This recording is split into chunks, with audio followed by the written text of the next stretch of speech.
If you chilling in the bed with nothing to do, get up. It's time for a night with new. Get up, get up, get up, get up, get up, get up. Oh, get up, get up, get up, get up, get up, get up. Oh. What's going on, everybody? Welcome to Nights with New Podcast. I am your favorite new girl, new ever, but y'all already know that.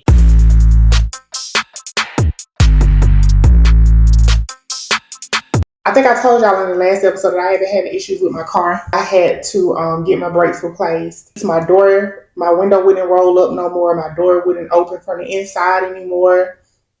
All of that happened the minute I moved up here. Now I have a really, really bad oil leak. I got somebody to look at it for me. He was saying something about it being the rear engine seal or something like that. And he was saying that it comes from driving without having oil in the car. That might be true. I don't know. I get my oil changed regularly. This entire time since I've had that car, and I've had it for a long time. It's always from 2012. My oil light has never been on. I've never delayed on my oil changes. A lot of time I get my oil changed early or like ahead of time before it's time to even get it done. And but my oil light never started coming on until this last time. Once I moved up here and I got my oil changed, and I got my oil changed. 2 days later, the oil light was on. I went back. I'm like, hey, my oil light is on. I'm trying to figure out why. They were saying, oh, you don't have any oil in the car. Why don't I have oil in the car if I came to y'all 2 days ago to get my oil changed? So that was kind of the situation with that. So ever since then, I've been keeping oil in the car every day. I've been putting 3 or 4 quarts a day in the car. Depending on where I'm going. If I'm going to work, I put a whole quart in it to get to work. I put a whole quart in to come back, just so that the engine can be lubricated enough for me. Because I'm not trying to crack no head or nothing like that. You know, I encountered a man today. I was headed to the store. I was walking to the store, and he saw me walking. Of course, he pulled over, asked me for my number and stuff like that. I declined. I just went on and finished walking to the store. He ended up deciding that he wanted to go to the store too, of course, to harass me even more. Ask me my name, all that good stuff. Okay, whatever. Long story short, he asked me for my phone number again. I went on and gave him my number. And then he asked to take me on a date. He was like, let me take you somewhere. Let me take you out to eat today or anything like that or whatever. Not. So when I gave him my phone number, he called my phone. As soon as I got home, I texted him. I'm like, hey, I'm trans. He called me. And so then when he called me, he was like, what you say? I got quiet because I don't like when people do stupid stuff like that. First of all, I didn't say anything. I haven't said anything. You called me, I answered the phone, I said hello. So the only thing that I said was hello. If you're referring to that text message, you saw what I put in that text message. 2 words, I'm trans. And so then he was like, oh my God, this crazy. This whole time I thought you was a female. And then he proceeded to start talking about my body and my booty and my shape and all of that stuff, and was like, oh, you must not have no panties on your because like the way your ass was moving when you was walking, that's what made me stop and say something to you in the first place, and da da da da. No, and mind you, do this bother me? Not necessarily. I don't care about it. I'm saying it to say, because I noticed, like, when I have a lot of conversations with women, when it comes to men, women like to say that men disrespect us as well. And that's true. I know that. I do know that. But one thing that I have noticed over the years of me being a new girl, I see how men are when they think that I'm a biological woman versus how they act with me when they know I'm trans. You get what I'm saying? Even if the respect that they have for me or the chivalry, even though it might be performative when they're under the guise of me being a biological woman, the instant switch of disrespect and how I'm immediately sexualized, the moment you know that I'm a new girl, is crazy to me. And I'm so sick of it. You know what I'm saying? And so like he was like, give me a couple of hours, get yourself together, give me a couple of hours, I'm gonna reach back out to you, so that I can take you out or whatever. I was like, okay, that's fine, right? Couple hours went by. he called me back. I answered the phone. The whole plans changed, which I knew that they was going to do that. I was actually surprised that he called back. I wasn't surprised that he called back. I'm gonna be honest, because I'm gonna tell you something. Like me being a new girl has never stopped nothing. Like that doesn't deter me in the way that y'all think it does. You know, they be on go about it. It's just the only thing that it changes is how they move once they know. But as far as it like you telling a man like, hey, I'm a new girl, and then they be like, oh hell no, like that don't really be what happens. So anyway, he called and he was like, hey, where you stay at, where you stay, I'm gonna pull up on you and chill with you for a minute. I was like, no, that wasn't the original plan. I'm not cool. Like, we were supposed to be going to like grab something to eat, some dinner or something like that. Like I'm not trying, I'm cool on you coming over here. And so he was like, oh, so what that mean? I guess that mean that you ain't gonna come to my place either, right? What's the difference? What's the difference? No. I was like, no. So then I was like, I'll call you back, I'll call you later. So then I ended up taking a shower and stuff. I needed to go to the store. I just put my car in the shop yesterday so they could fix this oil leak. And so I called him back. He answered or whatever. I was like, hey, I was wondering if you could run me to the store because I need some like household items, some dish detergent, stuff like that. He was like, oh, I ain't nowhere near that. I ain't nowhere near that side of town no more and stuff like that. I said, oh, okay. Oh, okay. Of course you're not. There's been a few people that has been like, showing interest in me and stuff like that at the job. To be honest with you, yes, I'm open. I'm an open new girl. Like I don't lie about who I am per se. But like in certain situations, especially like a job, I really don't be liking people to know because people do treat you differently. People do put you in uncompromised situations. People do put you in uncomfortable and unsafe work environments when they know your tea a lot of times and stuff like that. And so like I don't really say nothing about that at work because it shouldn't matter we at work. But I was having a conversation with this one guy and he asked me like, what is it that you do when you're not at work and stuff like that. I said, well, I have a podcast and I kind of just make content and stuff like that. So we kind of had a couple of conversations about it. Something around that arena. And he was like, I love podcasts, like, are you like on Spotify or anything like that? And I was like, yes, I am on Spotify. He was like, oh, pull it up. I'm finna subscribe because I want to listen to it. And I was like, okay, cool. And he was like, what do you be talking about? I said, I talk about a little bit of everything, a little bit of this, a little bit of that, and he was like, okay, cool. So then he subscribed to my podcast on Spotify. And then he also turned around and subscribed to my YouTube channel. And then he asked me for my phone number. I did give him my number. For what it's worth, I never got a call from him. I never got a text from him, which is fine. I did assume that he checked out the podcast and was like, "Oh hell no!" You get what I'm saying? Because episode 3 is on the podcast is titled "Sincerely a Trans Woman." Also, I'm very open about being a new girl throughout the whole entirety of my podcast. So I think I'm pretty sure. Even on episode 1, I'm speaking about me being a new girl. I'm pretty sure. And so that's been a couple of that happened a couple of weeks ago, and I haven't seen him anymore since then until the other day at work, my last night at work. Me and him ended up working. Me and him ended up working in the same area, and that poor man, like the way his neck got so stiff because he didn't want to look at me and he didn't want to speak and he was so uncomfortable. He was so uncomfortable working on that road with me.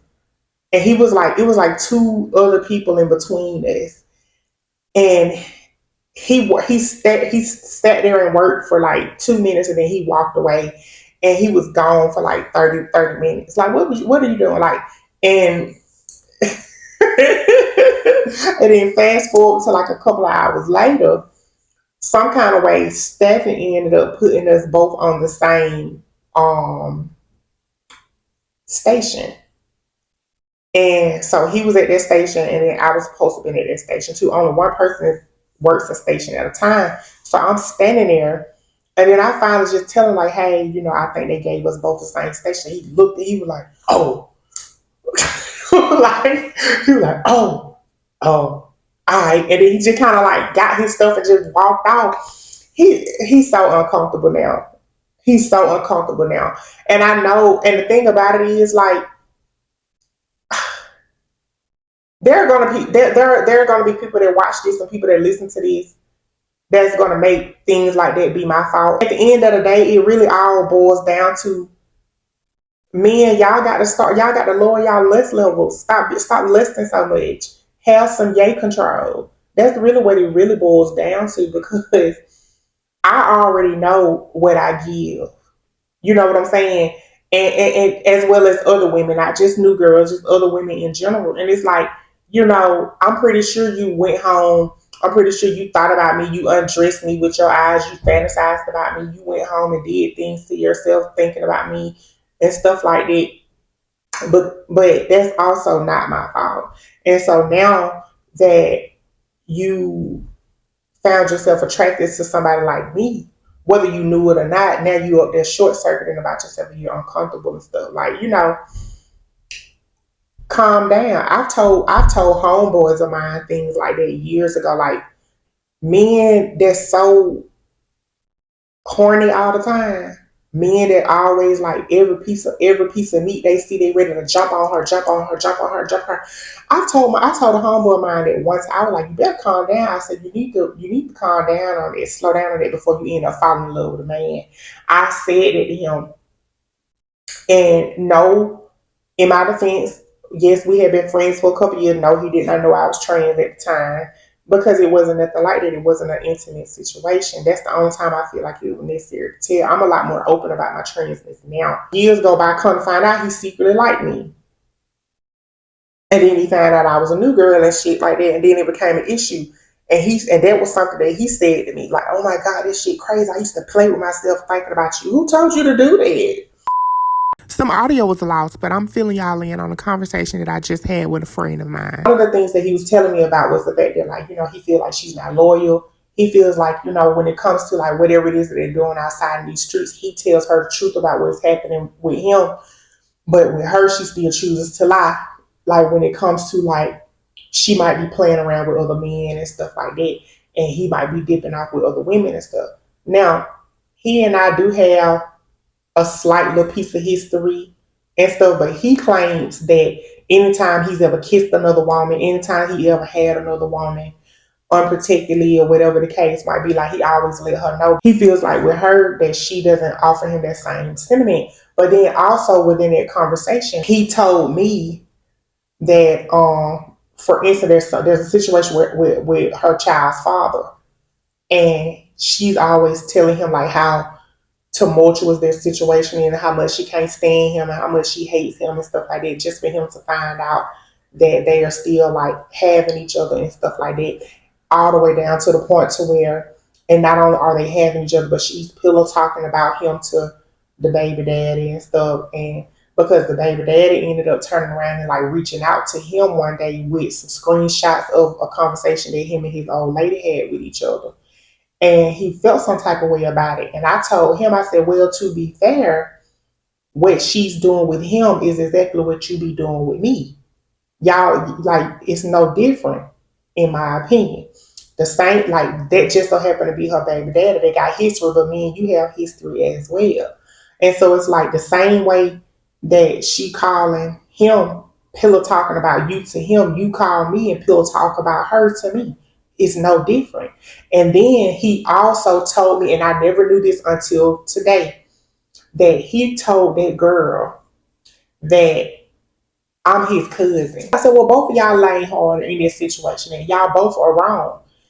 Her being deceptive to you and letting and telling you that she hate her baby daddy and they ain't got nothing going on, she can't stand him, is the same equivalency of you telling her that I'm your cousin. You were trying to say like, no, it's not, no, it's not, no, it's not. And I feel like the only reason why he feels like it's not different is because he doesn't have immediate access to me, because I live states away now. When it comes to her baby daddy, if she wants, he's in arm reach, but I'm not in arm reach when it comes to him. But I feel like that I was in his immediate proximity, he will most definitely like be playing around, bouncing on my back and stuff too, kissing on me, all kind, chilling with me, whatever the case might be. And so I'm like, y'all both wrong. So I don't understand how you're doing the same thing to her that she's doing to you, and you feel some type of way about it. How y'all feel about it? We had some words about that. He just don't see it, but whatever. So now it's time to be honest. When it comes to a relationship, cheating, what's worse? A person cheating on you multiple times with multiple people, or a person having an ongoing affair with a single person? What are your thoughts on that? I think it's both bad for different reasons. I think that a person that is always constantly cheating on you really truly don't value you. They have very low self-respect. Like I said, very low yay control. Also, that is so dangerous. Think about the all of those different bodies that they're dealing with. You don't know and can't trust, because I feel like if you are out there stepping out, I can't trust you. No way. So how am I going to trust that you are stepping out safely, protecting yourself? And I feel like if you are out there jamming with multiple people, you are most definitely putting my body at risk, because you got multiple partners. And then on top of that, you don't even know how many partners that your partners that you got have or whatever. Like, there's just too much going on for me. Also, somebody that's having a long ongoing affair is bad to me as well, because you love them. You obviously have some type of feelings for that person, to the point to where y'all have a strong emotional connection, to where like you just can't let them go. It's so much more than just jamming. It's so much, it has to be. And that, I think, hurts on another type of level. Is cheating the worst thing that can happen? If not, put in the comments below, what are some of the worst things that can happen to you in a relationship outside of cheating? I personally don't think that cheating is the worst thing that can happen. Do I want to be cheated on? No. Do I agree with cheating? No. Would I accept cheating? No. But I don't think that I feel like that you could still be in a relationship with a man or a person in general that has never cheated on you, and the relationship still be bad for other reasons. If you don't respect me, if you talk to me crazy, if you are making a lot of decisions without my input, especially if we're like living together or married or something like that. If you have a drug problem, or you're alcoholic, if you are abusive and you put your hands on me, if you don't respect my boundaries, don't stand up for me or protect me when situations arise for. Like, it's a lot of different reasons why a relationship can go south. If you're not literate financially and you have like poor management with money, things like that.